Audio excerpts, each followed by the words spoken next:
Hello guys, welcome back to my channel. কেমন আছো তোমরা সবাই? আশা করছি ভালো আছো, আর আমিও ভীষণ ভালো আছি। তো দেখো, আজকে আমি তোমাদেরকে মেলাতে নিয়ে গেলাম। তো মেলা দেখে নাও। মেলা আমাদের এখানে মেলা হয়। তো এটা কিন্তু জামাই ষষ্ঠী মেলা। জামাই ষষ্ঠী উপলক্ষে আমাদের এখানে খুব ভালো একটা মেলা হয়। তো এখানে আমরা এসছি, খুব যা গরম পড়েছে, আর মেলার মধ্যে কিন্তু বীভৎস গরম। তাও আমি এসছি তোমাদের সাথে, ভাবলাম যে মেলাটা একটু শেয়ার করে দিই, তোমাদের দেখা হয়ে যাবে আর আমার একটু ঘোরা হয়ে যাবে। তো মেলায় এসছি, মেয়েকে আর নিয়ে আসিনি। মেলা দৌড়াতে করে মেলায় নিয়ে এলাম। আর মেয়ে প্রচণ্ড দুষ্টুমি করে, দৌড়াদৌড়ি করে, আর জাম্পিংয়ে উঠলে আর নামতে চায় না, ভীষণ ঝামেলা করে। ওর জন্য আজকে আর আনিনি। অন্য একদিন আমি মেয়েকে নিয়ে ঘুরে গেছি মেলাতে। আর মেয়ে এখন পড়তে গেছে, সেই কারণে আমি আমার হাজব্যান্ড একটু মেলাতে এসেছি। ভাবছি এই ফাঁকে একটু ভিডিওটা করে নিই। তো দেখো, মেলাতে ঢুকতেই কত দোকানপাট দেখা যাচ্ছে, বেশ ভালোই লাগে। আর ভালো করেই জানো, মেলাতে আসলে কিন্তু টাকা ছাড়া কিন্তু মেলায় ঘোরা যায় না। টাকা থাকলে তবেই কিন্তু মেলায় ঢুকে, মেলায় ঘুরে কিন্তু শান্তি আছে, আনন্দ আছে।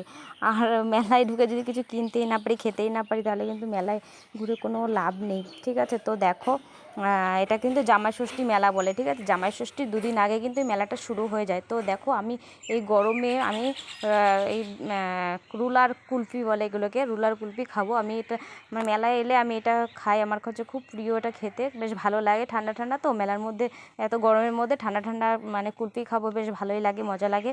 তো দেখো কীভাবে বানাচ্ছে, আর কি সুন্দর কালারিং, দেখতে কিন্তু খুব সুন্দর লাগছে, বলো। আর তোমাদের কেমন লাগছে তোমরা কিন্তু অবশ্যই জানিও কমেন্ট করে। আর দেখো, এই রুলার কুলফি কিন্তু এর আগে আমি বহুতবার খেয়েছি, অনেকবার খেয়েছি। যখন যেখানে দেখতে পাই তখন সেখান থেকেই খেয়ে নিই। দেখো কি সুন্দর দেখতে লাগছে, কালারিং পুরো, আর চকলেটের ফ্লেভার উপর দিকে ছড়িয়ে দিয়েছে, আর বেশ খেতে লাগছিলো। আমার হাজব্যান্ড খায়নি, আমি খেয়েছি। তো দেখো চারিদিকে কি সুন্দর। আর ভিডিওটা ভালো করে করতে পেরেছি, যেহেতু মেয়েকে নিয়ে আসিনি। মেয়ে থাকলে মেয়েকে সামলাতে আর ভিডিও করা হতো না। তো দেখো কি নানান রকমের কাপ প্লেটের সেট টেট খুব সুন্দর উঠেছে, সব কসমেটিক্সের জিনিস বলো, সমস্ত জিনিস উঠেছে মেলার মধ্যে। আর তাই দেখছিলাম ঘুরে ঘুরে, আর তোমাদেরকে দেখাচ্ছিলাম। দেখেছো কেমন ভিড়। আর জামাই ষষ্ঠীর দিন কিন্তু সেই ভিড় ছিল, ওখানে কিন্তু ঢোকাই যাচ্ছিলো না, এত ভিড় ছিল। তাই ভাবি এই গরমের মধ্যে কারা যে মেলায় আসে দেখতে। তাই আমার বরকে বলছিলাম, আমার বর বলছে তোমার মতো পাগল কিছু আছে, তারাই আসে এই গরমের মধ্যে মেলাতে। যাই হোক, যতই গরম হোক না কেন, মানুষ তো আনন্দ করবেই, তাই না? আনন্দ করেই যতদিন থাকবো, বেঁচে থাকবো, ততদিন আনন্দ করেই কাটাবে মানুষ। আমিও কাটাবো, তুমিও কাটাও, এটাই তো চাই, তাই না? আর গরম তো গরমের মতো পড়বে, শীত শীতের মতো পড়বে, বর্ষাকালের মতোই তো হবে। সেটাই তো স্বাভাবিক, সেটাই আমাদেরকে মেনে নিতে হবে। তো দেখো, এইখানে একজন কাকিমা কি সুন্দর জিনিস নিয়ে বসে বিক্রি করছিল, তাই আমি তুলছিলাম। আর এদিকেও দেখো নানান ধরনের দোকান, আর সব কটা দোকানে কিন্তু মানুষজন ভর্তি, আর ভিড় খুব। ঠিক আছে? দেখো, আর মেলায় এসে আমি খুব হাঁপিয়ে গেছি, এত কষ্ট হচ্ছিল, এত গরম লেগে গেছে, আর ভাল লাগছিল না। আমি ভাবছি তাড়াতাড়ি করে মেলাটা দেখেই এখান থেকে বেরিয়ে পড়বো।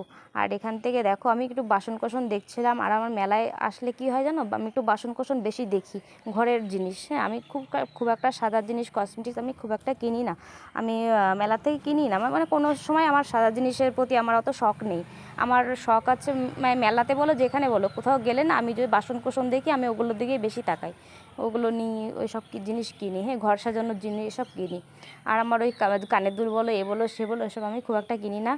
আর আমার কেনা জিনিস আমি খুব একটা পরি না, সোনার জিনিসই বেশি পরা হয়। আর দেখো, এখানে ফুলদানিগুলো দেখছিলাম, একটা ফুলদানি আমি কিনেই নিলাম। এই ফুলদানিটা দেখো, ভাবছিলাম যে একটা ফুলদানি নেই, শোকেসের মধ্যে একটা ফুলদানি এরকম থাকলে, এর মধ্যে ফুল দিয়ে কিন্তু রাখলে বেশ সুন্দর লাগে দেখতে, তাই আমি একটা কিনেছি। তো দেখো, এই যে এইগুলো দেখতে পাচ্ছ, বেশ সুন্দর লাগছিল, দামও কম। এটার দাম কিন্তু কত নিয়েছে বলো তো? এটার দাম কিন্তু 40 টাকা নিয়েছে, আর দামও সস্তা। 40 টাকায় জিনিসটা পেয়ে গেছি, ওই জন্য নিয়ে নিলাম। তো দেখো, আর ফুলগুলো কিন্তু বেশ সুন্দর কালারিং। আর আমি এই ফুলগুলো নিইনি এই কারণে, আমি এর মধ্যে অরিজিনাল ফুল রাখবো, গোলাপ ফুল, নানা ধরনের গন্ধরাজ বলো, রজনীগন্ধা, নানান ধরনের ফুল আমি এর মধ্যে রাখতে পারবো। ওই জন্য আমি আর এই প্লাস্টিকের ফুল নিইনি। আর প্লাস্টিকের ফুল ভালো লাগে দেখতে, কিন্তু আমার কাছে অতটা ভালো লাগে না। আমার কাছে অরিজিনাল ফুলগুলো বেশি ভালো লাগে। বেশ মাঝে মাঝে কিনে কিনে এনে ওর মধ্যে রাখতে পারবো, বেশ ভালো লাগবে, ঘরেও সুন্দর একটা সুগন্ধ হবে, বেশ ভালো লাগবে তার জন্য। তো দেখ, তো বাড়িতে তো দেখো বাড়ি এসে কিন্তু আমি খুবই ক্লান্ত, দেখেই বোঝা যাচ্ছে। আমি নাইটি পরে নিয়েছি, আমি ভাবছি কখন আমি মানে জামা কাপড় চেঞ্জ করব। আর বাড়িতে তো সব মেয়েরাই দেখো নাইটি পরেই বেশি শান্তি পায়, কেননা গরমে নতুন জামা কাপড় পরলে এমনিই বেশি গরম লাগে। তো দেখো আমার কিন্তু তারপরে একটু পরে আমি মেয়েকে আনতে যাব, মেয়ে এলে আমরা খাওয়া দাওয়া করবো। তো রাতের কিন্তু সেরকম কিছু রান্না করিনি, বাজার থেকে কিনে নিয়ে এসেছি, যেহেতু বিরিয়ানি আর ফ্রাইড রাইস নিয়ে এসেছি, এটাই খাওয়া হবে। তো আমরা বিশেষ করে রাত্রে না খুব একটা রান্নাবান্না করি না, মানে বাজার থেকে কিনে এনেই খাওয়া হয় বেশিরভাগ। আর গরমের মধ্যে ইচ্ছা করে না রাত্রে রান্না করতে। আর রান্না তো আমি সকালে একবারে করি, সকালে দুপুরে একবারে করে নিই, হয়ে যায় দুবেলাটা। আর রাত্রেরটা বেশিরভাগ সময় অর্ডার করি বা মানে কিনে আনা হয় বাজার থেকে, ঠিক আছে। তো আমার হাজব্যান্ডকে বেড়ে দিচ্ছি, ও বিরিয়ানি খাবে, আমি খাবো ফ্রাইড রাইস। আমি বিরিয়ানি খুব একটা পছন্দ করি না, যে কারণে আমি বিরিয়ানি খুব একটা খাই না, আর ফ্রাইড রাইসটাই খাই। ফ্রাইড রাইসটা বেশি ভালো লাগে, একটু হালকা মিষ্টি আছে, ভালো লাগে খেতে। ফ্রাইড রাইস, তারপর বাসন্তী পোলাও, এসব আমার ভালো লাগে খেতে। বিরিয়ানি আমার খুব একটা খাই না, মানে মাসে একবার খেলে যথেষ্ট, এরকম একটা। তো আমার ভিডিও কেমন লাগলো তোমরা অবশ্যই